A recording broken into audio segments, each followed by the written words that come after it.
právě jsme na cestě z LA a jedeme... Kam jedeme, pane, tam vzadu? Do Los Angeles. Ne, vole. do Las Vegas. Jde kokot.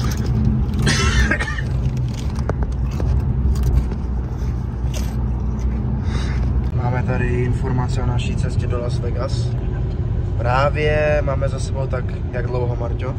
Tak 2 hodiny. Tak 2 hoďky jízdy a momentálně nás čeká 152 mil jenom rovno až do Las Vegas a to jsme furt v Kalifornii. Jdeme na to.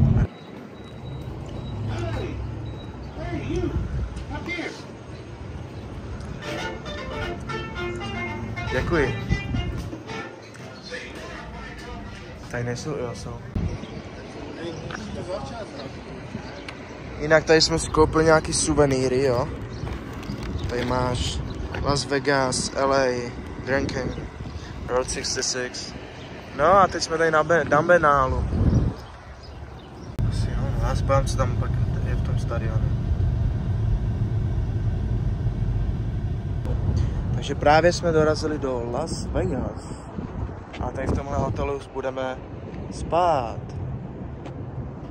Že? Tady už máme nachystaný kufor, už máme check-in za sebou. No a teď jdem do pokoje. Tak pojďte s námi. Tady mám brigádníky.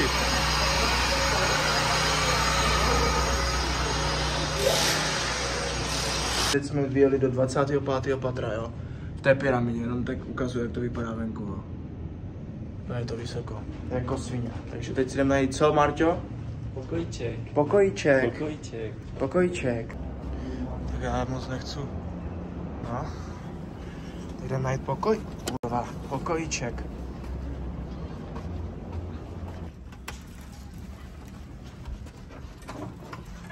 Uděláme takovou tour našeho hotelu.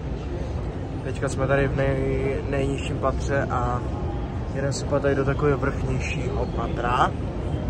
Čili tak a je socha tam.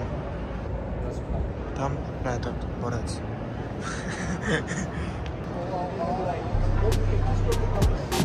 Co máš chodit první?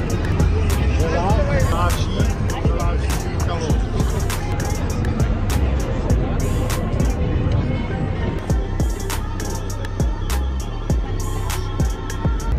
Tak v Paříži teď, jo?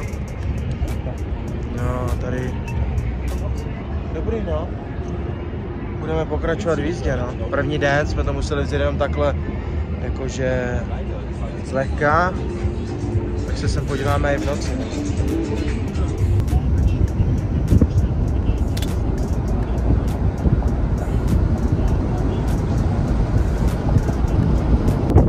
Tak máme tady druhý den ve Vegas. A dneska se jedeme podívat na mimozemskou tu takovou atrakci, kde jsou mimozemšťaní a jmenuje se to Arena 51. Takže vám natočím, jak se tam dá dostat. A samozřejmě nějaké mimozemšťany. A vlastně teď pojedeme 25 mílí rovno po dálnici, teď už jsme někde skoro za rohem z Las Vegas, no ještě ne. Takže pojedeme takhle, tady do takového městečka, sem, pak tady do Areny 51. Už jsme hodinu cesty od Areny 51, teď jsme zastavili na benzince dotankovat. Jo, tady můžete vidět, tohle benzinka, ještě ukážu, jak tankujeme.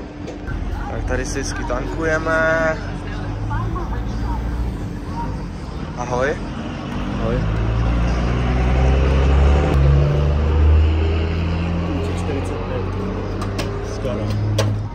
Jsme natankovali za $44 a můžeme jet.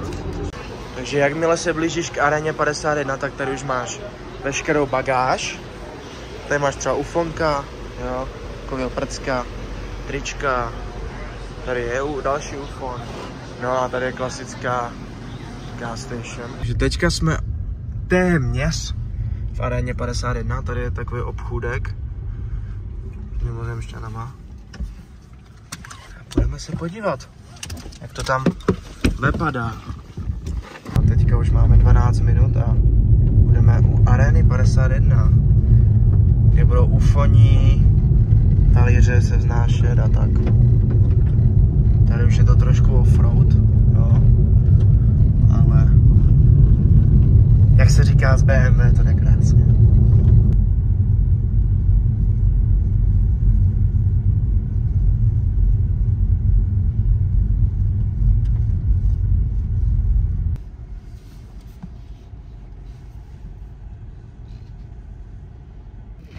Takže teď jsme právě u Areny 51. Tak to tady vypadá, tady další borci a nic. Však já nic neříkám. Oni pojedeme kurva kam to je. No, kam? Do Chicago. Takže teď máme asi 7:52, čili 8 hodin večer, už jsme se vrátili z Areny 51 a teďka jdeme na strip, předtím ještě jdeme umýt auto, protože je jako totálně špinavý a všechno z té arény, že jo, protože tam jdeš po polních cestách. Takže jedeme umýt auto a potom jdeme na strip, na večír, jo? Takže tak.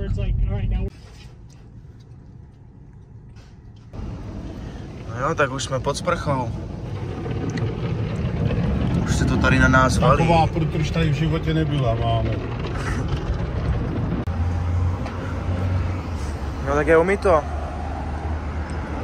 Nádhera, nádhera. Jo? No pěkné, pěkné.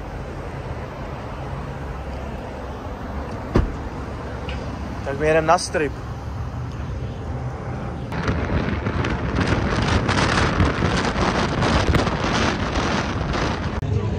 Teďka jdeme tady. Tak to barák.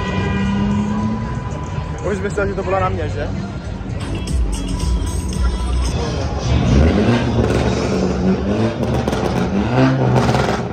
Takže už máme nakoupeno nějaký Las Vegas merch a já si myslím, že musíme jít tam. Máme nakoupený nějaký Las Vegas merch a teď už jdeme na hotel, protože jsme unavení po celém dnu, co jsme byli v aréně 51, což znamená, že jsme takzvaný KO. Takže Las Vegas Strip bych nechal ve stádiu open, protože se tam určitě vrátíme zítra večer. Takže jo, ahoj. Tak máme tady další den ve Vegas a dneska jsme se jeli podívat na přehradu. Na přehradu.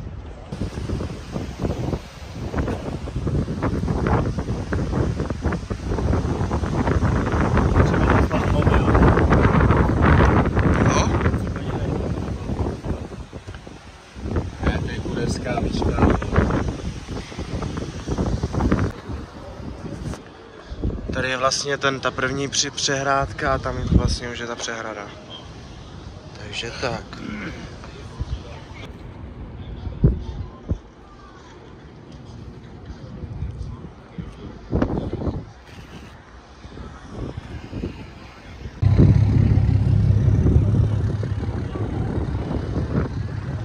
Jo, takže tady je Nevada time, jakože kolik máš hodin, abys nestrácel čas, ale jo, tady to je ta přehrada, no. Takže tak.